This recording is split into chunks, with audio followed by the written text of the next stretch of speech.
Salut! L'objectif de la foi chrétienne, c'est que notre attachement à Christ puisse grandir.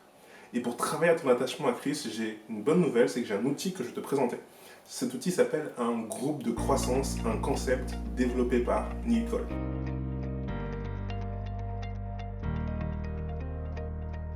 Neil Cole a écrit ce livre, Une Bible, du café et des disciples. Dans ce livre, il donne 3 éléments importants qui vont t'aider à travailler à ton attachement à Jésus. La première chose, c'est une lecture régulière de la Bible. Tu peux difficilement suivre quelqu'un que tu ne connais pas. Et Neil Cole t'invite à lire la Bible pour découvrir qui est Jésus, pour découvrir le Dieu de la Bible et pour derrière l'appliquer dans ta vie. Et ce qui est bien, c'est que tu le fais avec une autre personne. Vous pouvez échanger dessus, c'est des choses que tu ne comprends pas, vous pouvez en parler. Voilà pour un premier axe qui va t'aider à être attaché à Dieu en le découvrant davantage.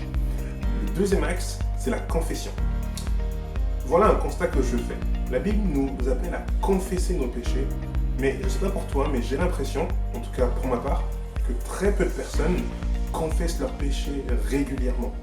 Et un groupe de croissance, c'est un lieu sûr, confidentiel, où tu vas apprendre, tu vas vivre la confession de façon régulière.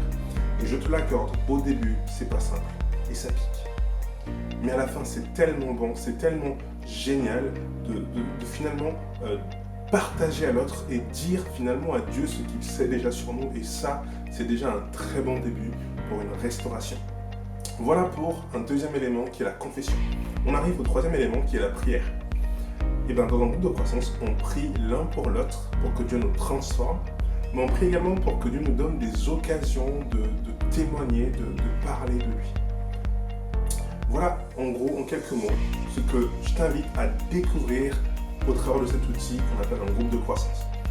Qu'est-ce qui se passe maintenant si tu veux commencer un groupe de croissance? Eh bien, je t'encourage en tout cas à peut-être te procurer le bouquin et à le lire dans ton groupe de croissance pour justement voir quelques éléments concrets qu'il propose. Il y a une liste de questions à la fin que je trouve qui est vraiment géniale et qui va également t'aider dans ton groupe de croissance. Un autre aspect qui est important dans un groupe de croissance, c'est la multiplication. Le groupe de croissance, c'est 2 personnes de même sexe qui se retrouvent régulièrement une fois par semaine. Au bout de quelques temps, on invite une 3e personne et quand il y a une 4e personne, on se multiplie. Et c'est important de se multiplier.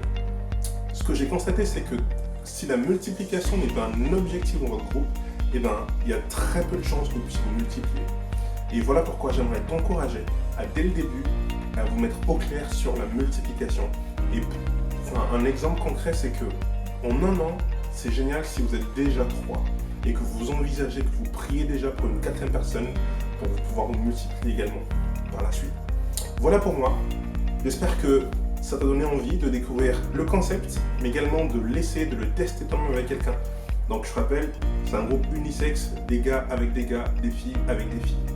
Multiplie-toi et vis la vision du groupe de jeunes. On veut vivre l'évangile, on veut être attaché à Christ, on veut vivre l'église, l'intergénérationnalité, et on veut également vivre la multiplication qui est plus de disciples, et également témoigner de Christ pour que d'autres puissent le suivre.